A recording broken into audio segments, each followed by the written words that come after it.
দুর্বৃত্তদের গুলিতে গুরুতর আহত শরীফ ওসমান হাদী ঢাকা মেডিকেল কলেজ হাসপাতালে চিকিৎসকদের নিবিড় পর্যবেক্ষণে রয়েছেন। সেখানে রয়েছেন আমাদের রিপোর্টার শেখ আলী। ওসমান হাদীর চিকিৎসার সর্বশেষ পরিস্থিতি জানতে আমরা এখন সরাসরি যুক্ত হচ্ছি তার সাথে। শেখ আলী, ওসমান হাদীর বর্তমান অবস্থা সম্পর্কে আপনার কাছে কি তথ্য রয়েছে আমাদের জানান।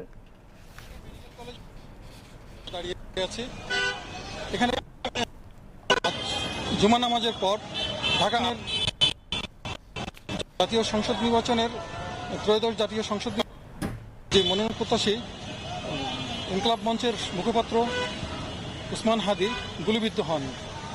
আহত অবস্থায় তাকে দুপুরে ঢাকা মেডিকেল কলেজ হাসপাতালে নিয়ে আসা হয়। এখানে তার এখন পর্যন্ত অস্ত্রোপচার চলছে। আমি ঢাকা মেডিকেল কলেজের যে কর্তৃপক্ষ ব্রিগেডিয়ার জেনারেল আসাদুজ্জামানের সাথে কথা বলি। তিনি বলেন যে তার এখন অস্ত্রোপচার চলছে, তিনি এখন আশঙ্কাজনক অবস্থায় আছেন, তবে প্রয়োজনে তাকে উন্নত চিকিৎসার জন্য হয়তো এখান থেকে স্থানান্তর করতে হতে পারে। এখানে আজকে সারাদিনের যে অবস্থা, এখানে বিভিন্ন রাজনৈতিক নেতাকর্মীদের অবস্থানে আমরা জরুরি বিভাগ বাইরে চলে আসি, কারণ সেনাবাহিনী পুরো বিভাগকে নিরাপত্তা চাদরে ঢেকে দিয়েছেন।